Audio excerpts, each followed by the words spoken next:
ऐसा रहा है कि ईरान और अमेरिका दोनों किसी एक पॉइंट के ऊपर इत्तेफाक करना शुरू कर दिया है उन्होंने, या फिर सोचना शुरू कर दिया। हालांकि अभी तक सामने नहीं आया कि कौन से पॉइंट्स पे इत्तेफाक हो चुका है, कौन से रहते हैं। बट अगेन एक हम कह सकते हैं कि उम्मीद अफजा मामला हो चुका है ये शुरू।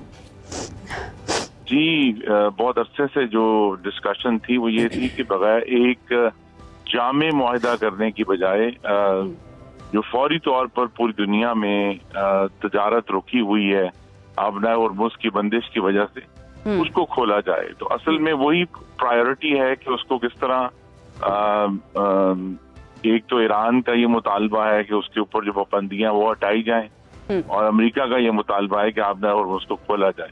मेनली जो ये अभी एक जिसे हम कहते हैं आर्जी मुआहिदा होगा, उसमें ये जो तजारत की बहाली है वो ही प्रिंसिपल पॉइंट होगा। उसके बाद 60 दिन का कह रहे हैं कि वक्त दिया जाएगा, जिस दौरान ये सीज फायर कायम रहेगा और आबना होर्मुज खुल जाएगी।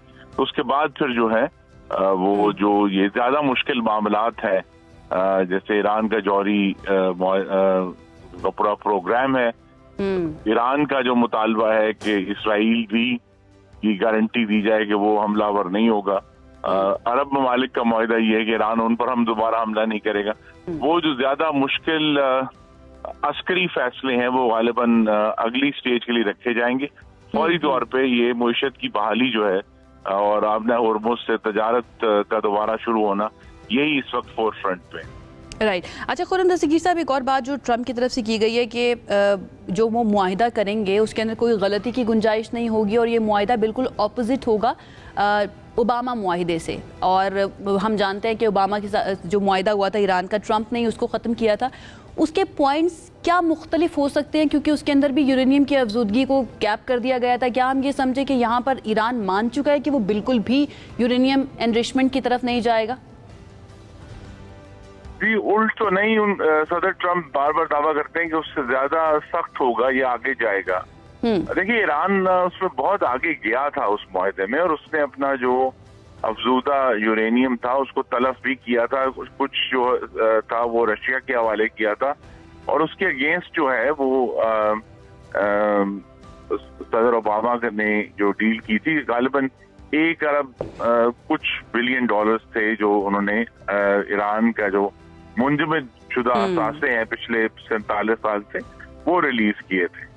अब देखिए, उस वक्त ईरान ये एक ऐसा मुआहिदा था जो सदर ओबामा के दौर में, जिस पर कोई जंग नहीं हुई थी, बगैर एक जंग के एक अंडरस्टैंडिंग हासिल। अब ये जंग हुई है जिसके नतीजे में ईरान के पास वो लेवरेज आया है, वो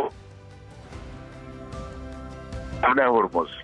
तो लिहाजा अब जो है ये एक क्वालिटेटिव डिफरेंस है सदर ओबामा वाले मुआहिदे में इसमें।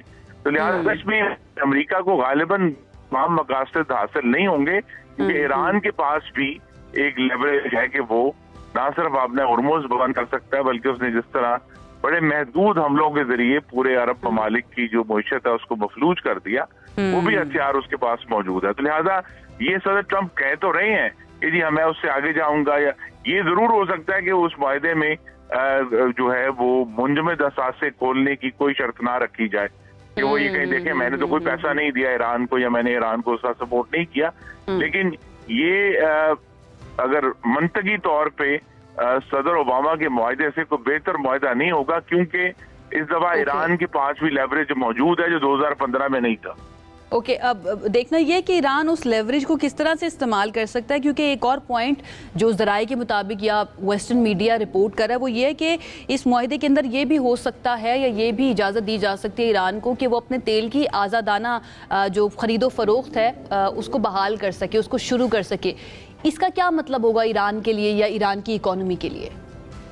जी, अभी तो देखिए ना, वो इसका मतलब फौरी तौर पर तो ये निकाला जाएगा कि अमेरिका ने इस वक्त जो ब्लॉकेट किया हुआ है वो खुल जाएगा, और जो ईरान मतलब चीन को बहुत ज्यादा तेल जो है फरोख्त करता है, दूसरे हिंदुस्तान को बहुत तेल फरोख्त, वो जो तेल की फरोख्त है वो उसका आगाज हो जाएगा। अब ये बड़ी टेक्निकल टर्म है कि उसको तेल बेचने की आज़ादी दोबारा शुरू हो जाएगी। ईरान की ये ख्वाहिश होगी कि ना सिर्फ उसको तेल बेचना, जो पहले भी वो बेच रहा था 27 फरवरी से पहले भी, लेकिन उसके साथ साथ जो बैनुल अक़वामी मईशत के अंदर उसका दोबारा दाखिल होना है, वो ईरान की ख्वाहिश है।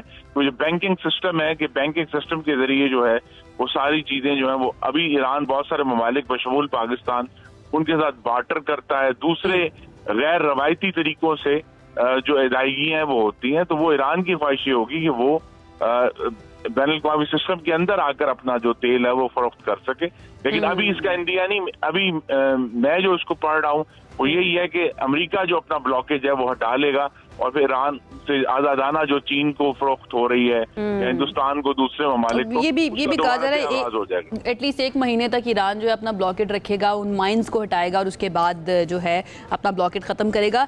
Let's not forget to mention Pakistan role अदा किया या फिर फील्ड मार्शल का ईरान जाना और वहां पर जाकर बातचीत को आगे बढ़ाना, कितना क्रेडिट देंगे या फिर what does it mean for Pakistan, उसकी इकोनॉमी के लिए, या पाकिस्तान इससे किस तरह से लेवरेज कर सकता है, अपनी इकोनॉमी को कैसे फायदा पहुंचा सकता है?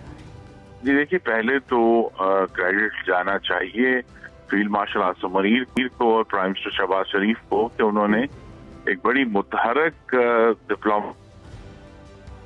इस सारे प्रोसेस को पहले तो उसका आगाज किया और उसके बाद उसको मुकम्मल बंद नहीं होने दिया और हमेशा जो एक कहते हैं कि माहिर मीडिएटर के जरिए उन्होंने प्रोसेस को जो है वो हमेशा कम्युनिकेशन ऑनेस्ट